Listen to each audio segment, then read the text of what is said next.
things go wrong, they always seem to happen at once, and they just compound on top of each other. And it's pretty easy sometimes to feel beaten when you're faced with all those issues and all those problems, and they all hit you at the same time. But let me tell you, that doesn't mean give up. In fact, it means the opposite. It means it's time for you to fight hard, to dig in. It means it's time for you to go on the war path. And that starts with one of the fundamental laws of combat leadership: prioritize and execute. What's the biggest problem? What's causing the most stress? Family? Okay. Sit them down. Explain where you are at. Be blunt. Be upfront. And then give them the simple plan of how you're going to get things back on track. Don't sugarcoat it. You give it to them straight. Next, you got some late payments. Call those creditors up. Explain to them what's going on. Set up some kind of a minimum payment plan so you can start making some progress and get them off your back. And then you got your job. Right? You're falling behind at work. Okay, talk to your boss. Face it. Tell him that you're going to step up your game. Tell him you're going to be at work early, you're going to be at work late, you're going to be at work during lunch, you're going to be wherever you need to be whenever he needs you to be there. Tell him you're going to get after it. And tell him that you're 100% committed to supporting him and the company and the mission. And then you get started. And I'm going to tell you right now, it won't be easy. It will be hard because life is hard. That's what life is. And these challenges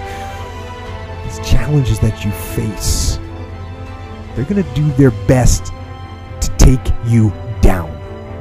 Do not let them. Stand up, dig in. Line up those problems and confront them. Face them. Fight them.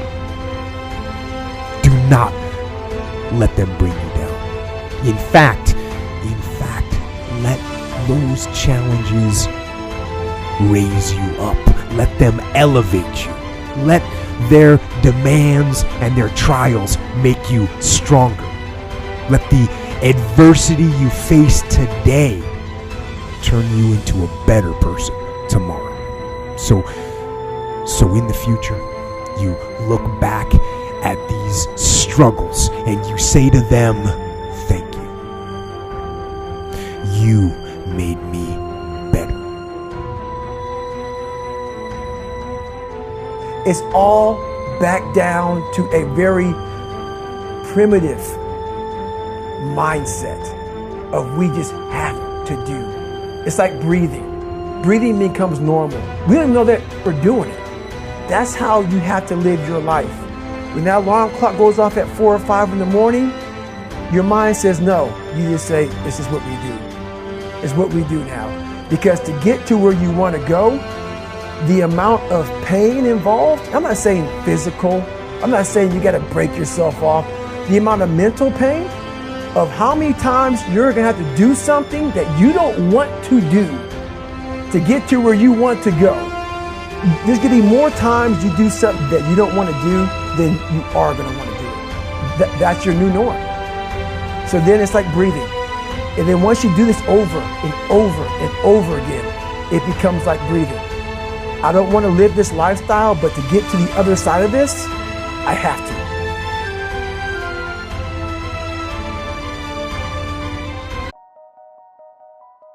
There are no right things to do in life. If you choose something and put everything that you have into it, it'll become a great thing. is it the right thing? Is it the best thing? When you say, is it the right thing, what you're asking is it the best thing to do in life? There is no best thing to do in life. Anything that you take up and if you put your heart and soul into it, it becomes a great thing. Is it the best thing? No. Then what is the best thing? There is no such thing. Don't look at yourself as a Delhiite or an idiot, whatever you want to call yourself. If you're just a piece of life, hello? And today you're here, one day you'll be poop, gone. You're a brief life. I want you to just imagine, you've seen those insects which come when it rains, ants which fly. Suppose you were that. You just came alive, poop, poop, poop, and poof, gone. That's what you are. Just compared to the span of your life, the insect's life is looking so meaningless and poop, poop, poop and gone. That's what the rivers are thinking about you, poop, poop, poop and gone. Yes or no? Compared to their lifespan, you are just like that insect or less than that insect, isn't it so? I am not somebody who ever debated, is this the right thing to do in my life? What was needed, I jumped into it. Because if you're a constipated life, you will always be thinking about what to do, what not to do, what to do, what not to do, what is my passion, what is not my passion. Why the hell are you not passionate about everything? Hello? Yes.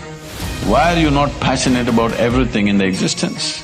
You're only passionate about one thing, means what? You're constipated, that's what it means. Idiots do things that they don't like to do, suffer for their whole life because they think it's needed or they think it's their duty. Intelligent people do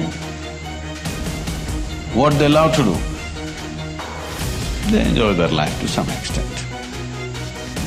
But a genius learns to do what is needed joyfully. That's when your genius flowers. Because it's no more about you. Now there's a limitless way of looking at life. If you try to control the variety of situations that may pop up in your face tomorrow morning, all that'll happen is you will become a very limited life. You would step out into the world and do whatever that needs to be done only if you have an assurance, no matter what you walk into, you will not lose yourself. You will walk full stride, otherwise you'll only be a half a step. Most human beings are half steps because the fear of suffering. If this happens, what'll happen to me? That happens, what'll happen to me? If you're well managed within yourself, you know how to manage your thought, you know how to manage your emotion, you know how to manage your body, your chemistry, your energy. If you know how to manage all this, what does it matter if you walk into hell, I'm asking? If you are well managed, if you are a heaven within you, what does it matter where you go? Hell also will be an interesting place to go. But if you are ill-managed, then you want to be in a nice place all the time. You will not step out into anything. I'm not saying this is wrong, this is against nature, because in nature, every life is aspiring to be as much as it can be, isn't it? Every life is naturally aspiring, this is not a philosophy, this is not an ideology that you must do this or that. It is natural and intrinsic for every life that it will do as much as it can. From an earthworm, from a worm to an insect to a bird, to an animal to a tree, every one of them are trying to be full-fledged life